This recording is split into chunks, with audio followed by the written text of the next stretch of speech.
Member for Hornsby and Minister.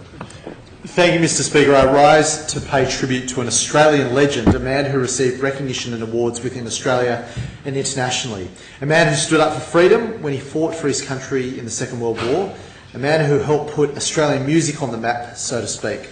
Geoff Mack was all of these things, and putting him even closer to my heart, he was a resident of my very own seat, Hornsby, living in Mount Kuring-gai. Geoff's real name, well, I don't know if you'd say that it was his real name when his stage name, that was known by millions, but Geoff's birth name was Albert Jeffrey McElhaney. Although Geoff lived in Mount Kuring-gai for more than 60 years, he wasn't born there. And even in the state, not even in the state, but in Surrey Hills, Melbourne. I think his move here is almost as much proof of his good taste as his music was. Geoff served during the Second World War in the RAF, working as an aircraft mechanic. Even then, his talents were recognised, as he would be roped in to support any visiting entertainer.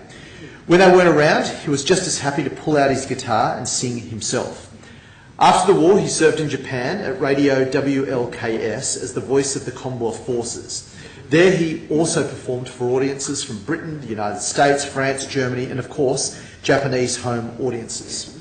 He returned to Australia in 1950, and it was here that the mantle of immortals was draped on his shoulders. In 1959, he wrote a song which he thought he would call the Swagman Rock, a reference perhaps to his own well-known rendition of Waltzing Matilda. The Swagman Rock never got played when Geoff was told by a producer that rock and roll would be dead within a year. But renamed I've Been Everywhere and first recorded here in Australia by musician Lucky Star, it has been covered by more than 130 artists, including versions by such icons as Johnny Cash and Chris Christopherson. It's not just country music figures who've used this song.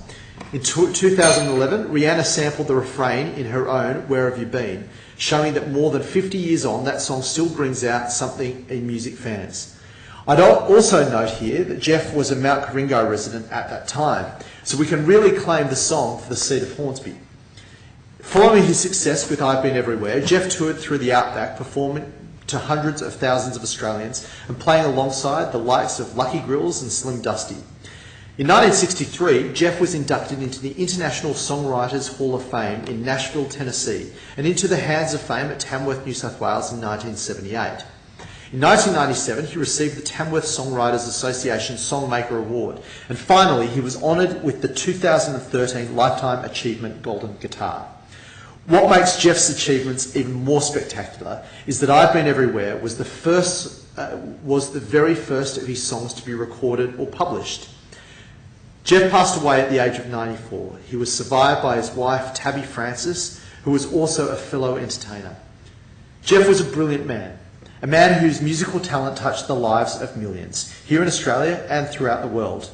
But here today I want to remember him for more than a song, for more than a career spanning decades, a career which helped shape Australian music.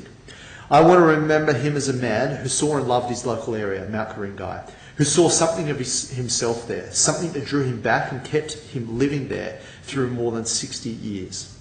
Today I want to remember Geoff as a representative figure for his local community in Mount Kuring-gai and for our community in the Hornsby Shire.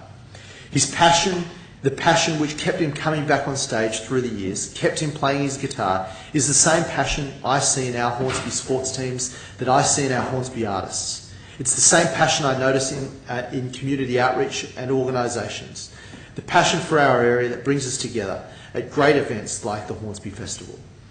Geoff's undeniable talent, while it was definitely unique in itself, is mirrored in the talents of Hornsby residents. It's seen not only in the talents of residents whose names made the history books, like Edgeworth David, who led the first expedition to reach the South Magnetic Pole, but in the daily life, in the mother who paints watercolours after taking her children to sports on the weekend, and the writer whose poems delight his grandchildren or work colleagues. Geoff Mack was an iconic Australian, a great resident of our shire, and a true local. It's my privilege to be the one today to put his achievements on the record and to note again the great place the Hornsby area is and the great people who make it what it is.